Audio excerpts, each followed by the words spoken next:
இதை புரிஞ்சுக்கணும்னீங்கன்னா, ஆண்டவர் ஒரு ப்ராசஸ செய்கிறார். இந்த ப்ராசஸிலே ஒரு பகுதியை மட்டும் பார்த்துட்டு, கடவுள் இப்படித்தான் அப்படின்னு சொல்லக்கூடாது. அதனால தான் அந்த யானை தடவி பார்த்த குருடனுடைய கதையை நம்ம பார்ப்போம். 5 குருடன் போய் யானைய தடவி பார்த்து, யானை எப்படி இருக்கு அப்படின்னு மத்தவங்களுக்கு சொன்னான்.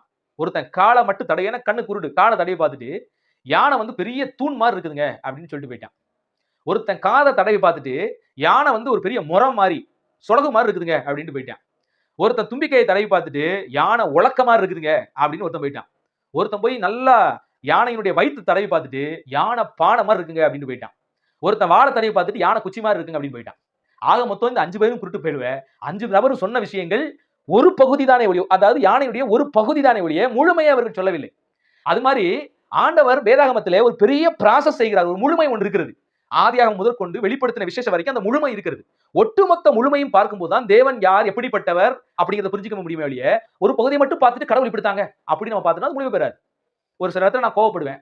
என்னுடைய கோபத்தை மட்டும் பார்க்கிற ஒரு மனிதன் பார்த்தீங்கன்னா, என்ன மிகப்பெரிய கோபவாதியாக நான் பார்ப்பான். அதே சமயத்துல நான் கோபப்பட வேண்டிய இடத்துல கோபப்பட்டுட்டு, மற்றொரு இடத்துல நான் ரொம்ப அன்புள்ளவனாக இருப்பேன். இப்ப அந்த அன்பை மட்டும் பார்க்கிற என்ன செய்வான்? ஐயோ! மிகப்பெரிய கருணைவாதிங்க அப்படின்னு சொல்லுவான். ஆனா என்னுடைய ரியாலிட்டி என்ன? கோபப்பட வேண்டிய இடத்துல நான் கோபப்படுவேன். அன்பு செலுத்த வேண்டிய இடத்துல அன்பு செலுத்துவேன். இரக்கம் பாராட்ட வேண்டிய இடத்துல இரக்கம். அப்ப என்னுடைய முழுமை என்று ஒன்று இருக்கிறது. அப்ப கடவுளுடைய முழுமையை நீங்க வேதத்திலே பார்க்கணும். கடவுள் எப்போதும் அன்புள்ளவர் தான், எப்போதும் மாறாதவர் தான். அதே சமயத்துல அவர் நீதியுள்ள தேவனாக இருக்கிறார். ஒரு நாணயத்துல 2 பக்கங்கள் இருப்பது போல, ஆண்டவரும் ஒரு பக்கத்து மிகுந்த அன்புள்ளவராக இருக்கிறார். இன்னொரு பக்கம் நீதி நிறைந்த தேவனாகவும் இருக்கிறார்.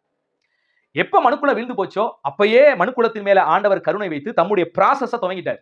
அந்த ப்ராசஸின் அடிப்படையில தான் ஆண்டவர் நோவாவை பாதுகாக்கிறார். ஒட்டுமொத்த மனுக்குலகும் பாவம் செஞ்சு அழிஞ்சு ஆண்டவரை விட்டு தூரம் போனாலும், ஒரு நோவாவை நீதிமானாக தெரிந்தெடுத்து, அவன் மூலியமாக சந்ததியை கொண்டு வந்து, அதன் வழியிலே ஆபிரகாமை தேவன் தேர்ந்தெடுத்து, ஆபிரகாமுக்கு ஒரு வாக்குத்தத்தம் கொடுக்கிறார். உன் நிமித்தம் சகல ஜாதிகளும் ஆசீர்வதிக்கப்படும்.